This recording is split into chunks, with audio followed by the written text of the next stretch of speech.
ਖਬਰਾਂ ਵੱਲ ਆਈਏ ਤੇ ਜਿਸ ਤਰ੍ਹਾਂ ਕੱਲ ਆਪਾਂ ਸ਼ਾਮੀ ਖਬਰ ਸਾਂਝੀ ਕੀਤੀ ਸੀ ਪਈ ਕੈਲੀਫੋਰਨੀਆ ਦੇ ਮੰਟੀਕਾ ਸ਼ਹਿਰ ਦੇ ਵਿੱਚ ਬਹੁਤ ਹੀ ਮਾੜੀ ਘਟਨਾ ਜਿਹੜੀ ਵਾਪਰੀ ਸੀ।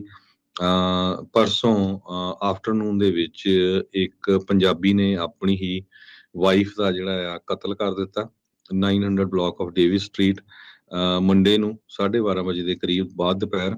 ਤੇ ਉਸ ਤੋਂ ਬਾਅਦ ਉਹ ਮਰਸਡ ਜਾ ਕੇ ਉਸਨੇ ਆਪ ਜਿਹੜਾ ਸੁਸਾਈਡ ਕਰ ਲਿਆ। ਤੇ ਦੋ ਬਹੁਤ ਛੋਟੇ-ਛੋਟੇ 5-7 ਸਾਲ ਦੇ ਬੱਚੇ ਜਿਹੜੇ ਉਹਨਾਂ ਦੇ ਘਰ ਦੇ ਵਿੱਚ ਵੀ ਉਸ ਟਾਈਮ ਦੇ ਉੱਤੇ ਮੌਜੂਦ ਸੀਗੇ। ਕੱਲ ਇਹ ਆਪਾਂ ਸ਼ਾਮੀ ਖਬਰ ਸਾਂਝੀ ਕੀਤੀ ਸੀ। ਉਸ ਟਾਈਮ ਦੇ ਉੱਤੇ ਜਿਹੜੇ ਮੰਟੀਕਾ ਦੀ ਪੁਲਿਸ ਡਿਪਾਰਟਮੈਂਟ ਜਾਂ ਮਰਸਡ ਕਾਉਂਟੀ ਦੀ ਸ਼ੈਰਿਫ ਡਿਪਾਰਟਮੈਂਟ ਆ ਉਹਨਾਂ ਨੇ ਨਾਮ ਡਿਕਲੇਅਰ ਨਹੀਂ ਕੀਤੇ ਸੀ। ਹੁਣ ਉਹ ਜਿਹੜੇ ਆ ਨਾਮ ਡਿਕਲੇਅਰ ਕਰ ਦਿੱਤੇ ਗਏ ਹੈਗੇ। ਜੀ ਬਿਲਕੁਲ ਦੱਸਿਆ ਜਿਹੜਾ ਜਾ ਰਿਹਾ ਜਗਜੀਤ ਸਿੰਘ ਨਾਮਕ ਇਸ ਬੰਦੇ ਨੇ ਆਪਣੀ ਜਿਹੜੀ ਘਰ ਵਾਲੀ ਸੰਦੀਪ ਕੌਰ ਉਸ ਨੂੰ ਪਹਿਲਾਂ ਕਤਲ ਕੀਤਾ।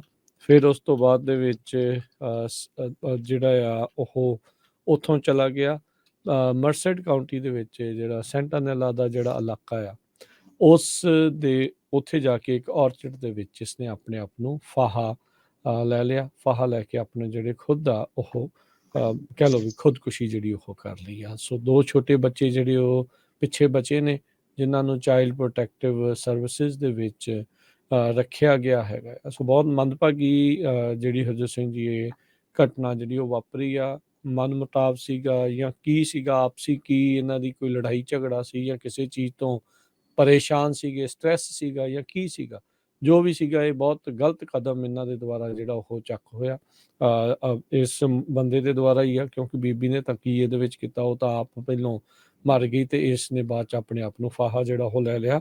ਜਗਜੀਤ ਸਿੰਘ ਨੇ ਬਹੁਤ ਹੀ ਗਲਤ ਜਿਹੜਾ ਤੇ ਬਹੁਤ ਮਾੜਾ ਜਿਹੜਾ ਕਦਮ ਆ ਇਹ ਚੱਕਿਆ। ਸੋ ਆਪਾਂ ਕੱਲ ਵੀ ਇਹੀ ਗੱਲ ਕਰ ਰਹੇ ਸੀਗੇ ਹਰਜੋਤ ਸਿੰਘ ਜੀ ਵੀ ਇੱਕ ਦੂਜੇ ਦੇ ਸਹਾਰੇ, ਇੱਕ ਦੂਜੇ ਦੀਆਂ ਬਾਹਾਂ ਜਿਹੜੀਆਂ ਉਹ ਬਣੀਏ।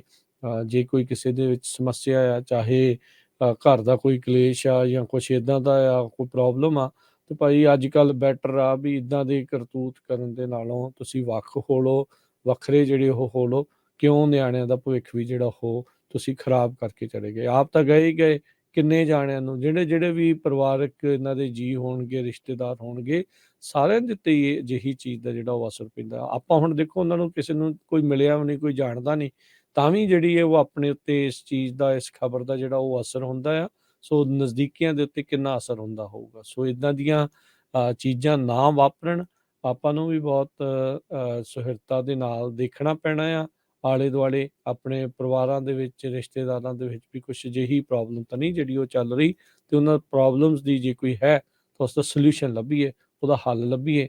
ਨਹੀਂ ਤਾਂ ਇਹ ਖਬਰਾਂ ਜਿਹੜੀਆਂ ਉਹ ਇੱਦਾਂ ਹੀ ਆਪਣੇ ਮਨਾਂ ਨੂੰ ਝੰਜੋੜਦੀਆਂ ਰਹਿਣਗੀਆਂ। ਜੀ, ਸੋ ਬਹੁਤ ਵੱਡੀ ਗਿਣਤੀ ਦੇ ਵਿੱਚ ਆਪਣੀ ਪੰਜਾਬੀ ਕਮਿਊਨਿਟੀ ਕੈਲੀਫੋਰਨੀਆ ਦੇ ਮੰਟੀਕਾ ਸ਼ਹਿਰ ਦੇ ਵਿੱਚ ਰਹਿੰਦੀ। ਆਲੇ ਦੁਆਲੇ ਸਾਰੇ ਪੰਜਾਬੀ ਲੈਥਰੋਪ, ਸਟਾਕਟਨ, ਇੱਧਰ ਸੀਰੀਜ਼, ਮੋਡੈਸਟੋ ਬਹੁਤ ਪੰਜਾਬੀ ਰਹਿੰਦੇ ਆ।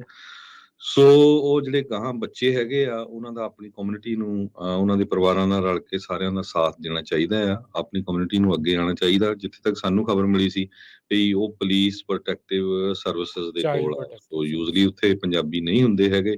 ਸੋ ਇਹ ਸਭ ਤੋਂ ਪਹਿਲੀ ਜਿਹੜੀ ਗੱਲ ਆ, ਇਹ ਉਹਨਾਂ ਵੱਲ ਜਿਹੜਾ ਜਿੰਨੀ ਵੀ ਆਪਣੀ ਕਮਿਊਨਿਟੀ ਆ ਉਹਨਾਂ ਨੂੰ ਧਿਆਨ ਦੇਣਾ ਚਾਹੀਦਾ।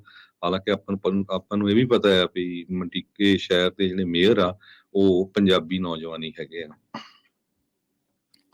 ਜੀ ਬਿਲਕੁਲ। ਸੋ ਉਸ ਬੀਬੀ ਦਾ, ਉਹਨਾਂ ਬੱਚਿਆਂ ਦਾ ਕੀ ਕਸੂਰ ਸੀਗਾ ਵੀ ਜਿਹੜਾ ਜਗਜੀਤ ਸਿੰਘ ਨੇ ਇਹ ਇੱਦਾਂ ਦਾ ਕਾਂਡ ਜਿਹੜਾ ਉਹ ਕਰ ਦਿੱਤਾ।